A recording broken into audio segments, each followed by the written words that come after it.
درود پاک اللہم صلی علی سیدنا شفیعنا حبیبنا مولانا محمد بارک وسلم صلو علیہ صلاۃ و سلام علیک یا رسول اللہ صلی اللہ تعالی علیہ وآلہ وسلم۔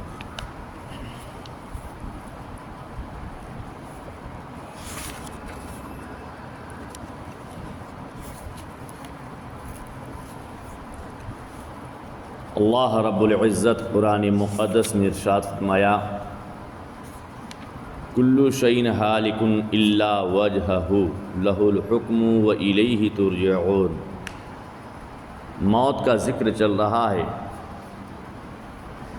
مٹ جائے گا گناہوں کا تصور ہی جہاں سے،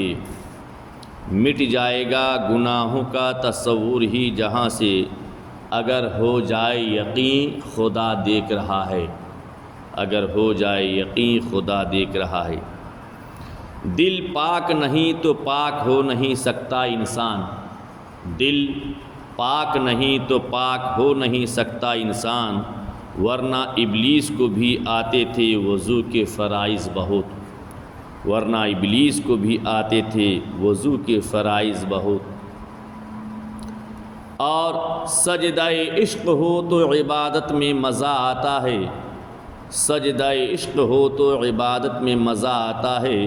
خالی سجدوں میں تو دنیا ہی بسا کرتی ہے، خالی سجدوں میں تو دنیا ہی بسا کرتی ہے۔ موت کو بھول جانے سے دل کالا ہو جاتا ہے، سیاہ یعنی کالا ہو جاتا ہے۔ حضرت ربیع بن خیثم رحمۃ اللہ تعالی علیہ نے اپنے گھر میں ایک قبر کھود لی تھی۔ یہ اللہ کے بہت بڑے پائی کے بزرگ ہیں، گھر ہی میں قبر کھود لی تھی، اور ہر روز کئی مرتبہ اس میں جا کر لیٹتے تھے اس قبر میں۔ زمین میں کچھ ایسے اللہ کے بندے ہیں جنہوں نے اپنے افعال حسنہ سے اپنی آخرت کو سنوارے ہی، لیکن آنے والی نسلوں کے لیے ایک سبق دے کے گئے ہیں۔ ہم جیسے گنہگاروں کے لیے ایک سبق ہے۔ تو انہوں نے اپنے گھر میں ایک قبر کھود لی تھی اور ہر روز کئی مرتبہ اس میں جا کر لیٹتے تھے۔ کیوں؟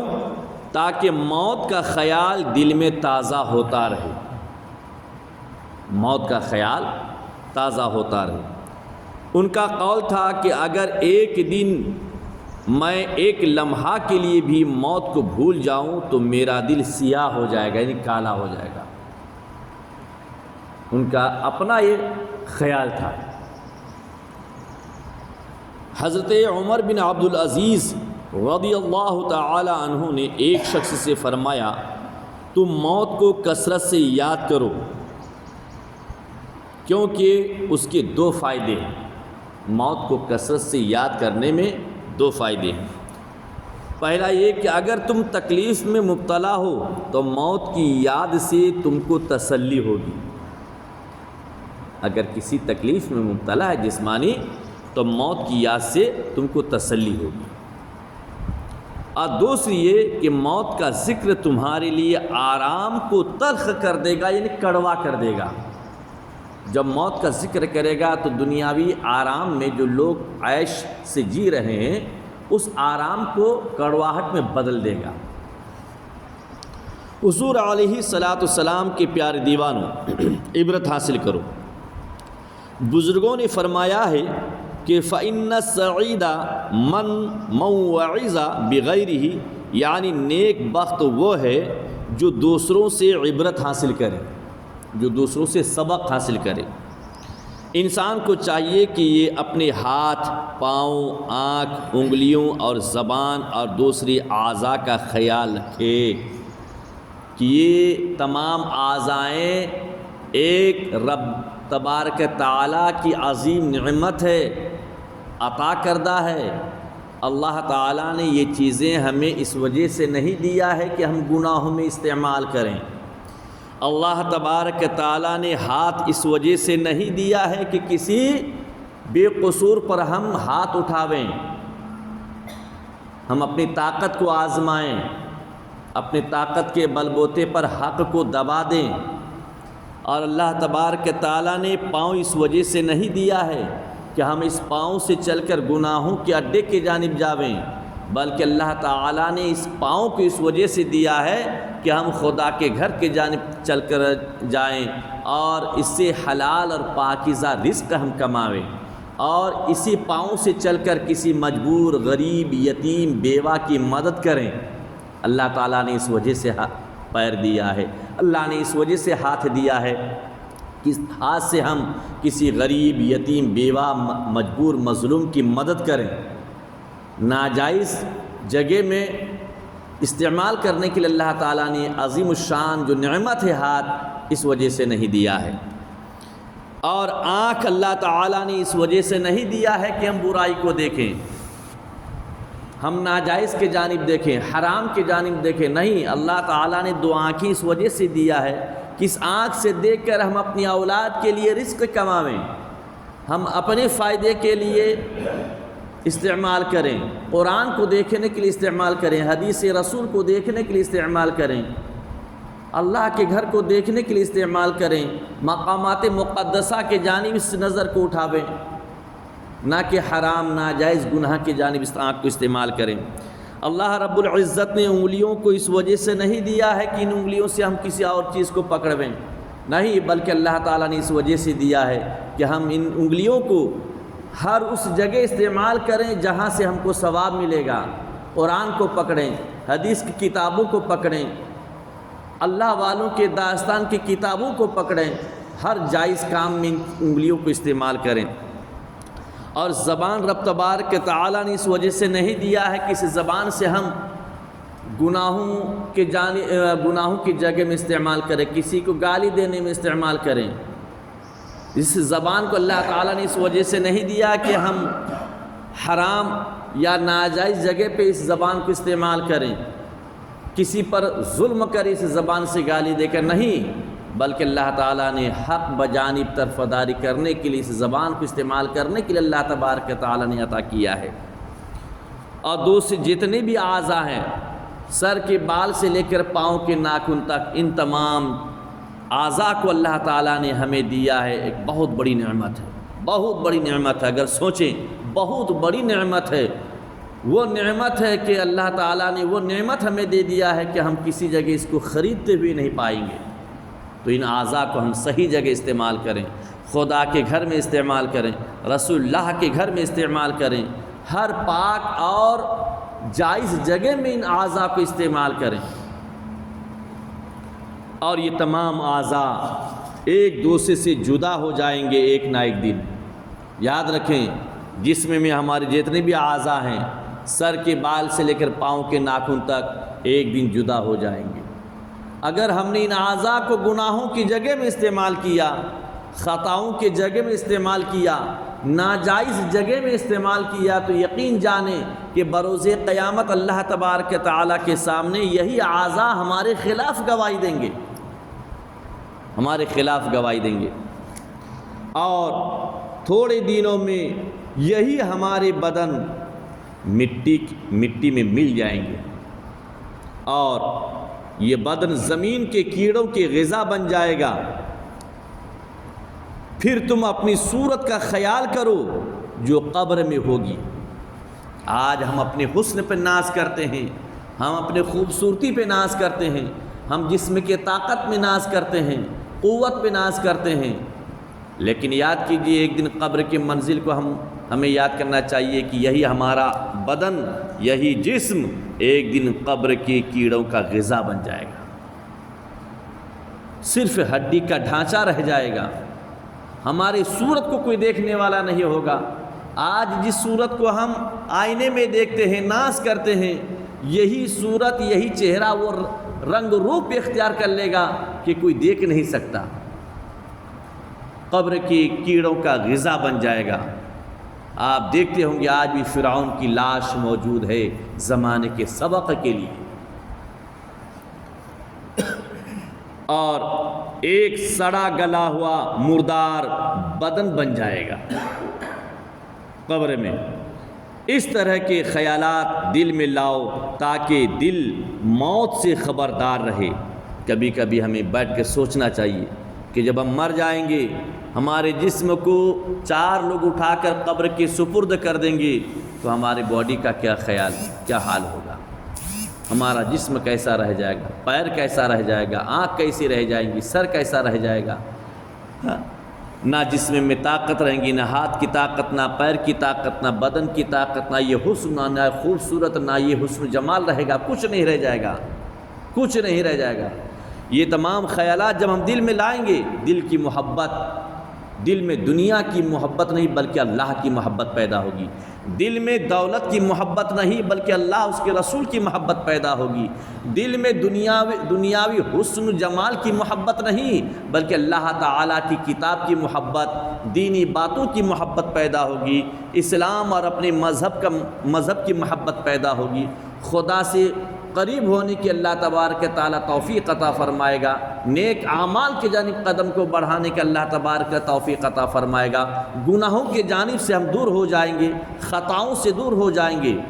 اور ہر جائز اور حلال راہ کی جانب ہمارا قدم اٹھے گا، اور گناہوں سے بچے۔ یوں سرسری طور پر موت کو یاد کرنا کچھ اثر نہیں رکھتا۔ انسان ہمیشہ دیکھتا ہے کہ لوگ جنازے لے جا رہے ہیں اور یہ بھی سمجھتا ہے کہ اس قسم کے نظارے ہمیشہ ہوتے رہیں گے، لیکن خود کو کبھی مردہ کی حالت میں خیال نہیں کرتا۔ ہم دیکھتے ہیں دوسرے کی میت کو جنازہ بھی ہم دیتے ہیں، ہم دیکھتے ہیں کہ قبر کی جانب کھڑے ہو کر کے قبر کے پاس کھڑے ہوتے ہیں کہ ایک مردہ لاش نکل گیا، اس کی ہڈی نکلی، اس کا سر نکلا، اس کا پیر کو ہم دیکھتے ہیں، لیکن خود اپنے جسم کا ہم خیال نہیں کرتے ہیں کہ ایک نہ ایک دن ہمیں بھی اسی حال میں لوگ چھوڑ کے جائیں گے، ایک نہ ایک دن ہمیں بھی قبر کے سپرد کر جائیں گے۔ اگر ہم یہ خیال کریں، یقیناً میرے دوستو کبھی ہم سے نمازیں نہیں چھوٹے گی، کبھی اللہ کے گھر کے جانب قدم بڑھنے سے پیچھے نہیں رہ جائیں گے، نہ ہی ہمیں کسی پر ظلم و زیادتی کرنے کے اللہ تعالیٰ توفیق دے گا، بلکہ نیک راہ کے جانب ہمارا قدم اٹھے گا۔ چغل خوری، حسد، بغض، کینہ، ان تمام چیزوں سے اللہ تعالیٰ ہمیں پاک رکھے گا۔ جو بات دیکھی نہیں جاتی ہے وہ کبھی خیال میں نہیں آتی۔ آقا کریم رؤوف الرحیم نے ارشاد فرمایا، سچ بتا کیا یہ موت ہمارے لیے لکھی نہیں ہے؟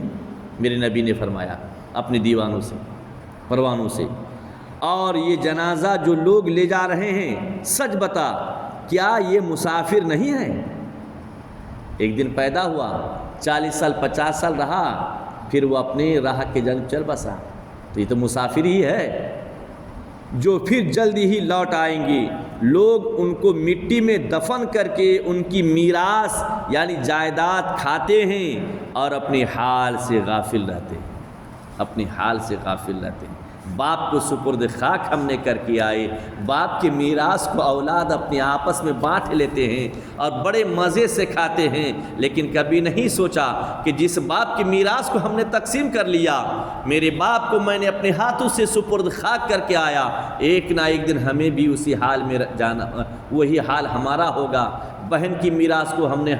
ہضم کر لیا، ہم نے بھائیوں کی میراث کو، حق کو ہم دبا لیتے ہیں، بہن کے حقوق کو دبا لیتے ہیں۔ میرے عزیز دوستو ایسا کبھی نہیں کرنا، کبھی نہیں کرنا۔ ایک دوسرے کے حقوق کو ادا کرنا، اپنی موت کو یاد کریں۔ اللہ تبارک تعالیٰ کے بارگاہ میں دعا ہے، پروردگارہ ہم سب کو نیک اعمال کرنے کی توفیق عطا فرما۔ میرے رب موت کو ہمیں کثرت سے یاد کرنے کی توفیق عطا فرما، گناہوں سے بچنے کی توفیق عطا فرما۔ اے میرے رب کریمہ شاہ، تیرے بارگاہ میں یہ گنہگار ہاتھ اٹھا کر تجھ سے رحمت کی بھیک مانگ رہے مولا، جتنی بھی تیرے بندے اس درس حدیث میں بیٹھیں مولا، ان تمام کا بیٹھنا قبول فرما، ان سب کا سننا قبول فرما۔ میرے رب نماز فجر کی برکت سے اور اپنے فضل و کرم سے اور درس حدیث کی برکت سے مولا، ان سب کی زندگی سے ہر طرح کی پریشانی کو دور فرما دے، مصیبت کو دور فرما دے، آفات کو دور فرما دے مولا، ان سب کی زندگی سے تمام تر کی مہلک بیماریاں دور فرما دے مولا، انہیں صحت یاب رکھ، جب تک مولا تو نے زندگی دیا ہے ان کی پیشانیوں میں سجدوں کی تڑپ عطا فرما، دل میں خوف خدا عطا فرما، اسلام کی محبت عطا فرما، دین کی محبت عطا فرما مولا تعالیٰ، تیرے الہ الحبیب اعظم امام الانبیاء شفیع محشر صلی اللہ تعالی علیہ وسلم کی پیاری سنت سے محبت کرنے کی توفیق عطا فرما مولا تعالیٰ، کریمہ شاہ ان سب کے رزق میں برکت عطا فرما، کاروبار میں خیر و برکت عطا فرما، روزی روزگار میں خیر و برکت عطا فرما، گھروں میں امن و امان عطا فرما، چین و سکون عطا فرما، جملہ مومنین کے مابین اتفاق، اتحاد، الفت و محبت عطا فرما، اس شہر میں امن و امان، چین و سکون عطا فرما مولا، اس سرزمین پر جتنی بھی تیرے مومنین بندے ہیں ان تمام مومنین مومنات، مرد عورت بچے بوڑھے کی مولا کافروں کے ظلم و ستم سے حفاظت فرما، ظالموں کے ظلم و ستم سے حفاظت فرما مولا تعالیٰ، بالخصوص فلسطین کی مظلوم مسلمانوں کی غیبی مدد فرما مولا تعالیٰ، کریمہ شاد جو تیرے گھر کی حفاظت کرنے میں اپنی جانوں کی قربانیاں دے رہے ہیں مولا، ان تمام مظلوم بے قصور مومنین کی غیبی مدد فرما، اپنا گھر بیت المقدس کو ظالموں کے چنگل سے آزاد فرما، فضل فرما، رحم فرما، کرم فرما، اور جتنی بھی مومنین اس دنیا سے کوچ کر چکے ہیں ان سب کی مغفرت اور بخشش فرما، ان سب کو عذاب قبر سے مولا نجات عطا فرما، ہمیں اپنے ماں باپ والدین کریمین کی خدمت کرنے کی، ان کی نگرانی کرنے کی توفیق عطا فرما، ان سے دعائیں لیتے رہنے کی ہدایت عطا فرما مولا تعالیٰ، اپنی اولادوں کو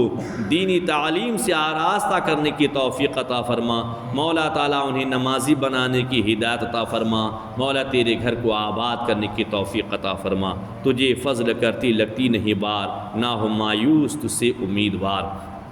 ان اللہ وملائکتہ یصلون علی النبی یا ایھا الذین آمنوا صلوا علیہ وسلموا تسلیما، اللہم صلی علی سیدنا شفیعنا حبیبنا مولانا محمد بارک وسلم، صلاۃ و سلام علیک یا رسول اللہ، سبحان ربک رب العزۃ عما یصفون، وسلام علی المرسلین والحمد للہ رب العالمین۔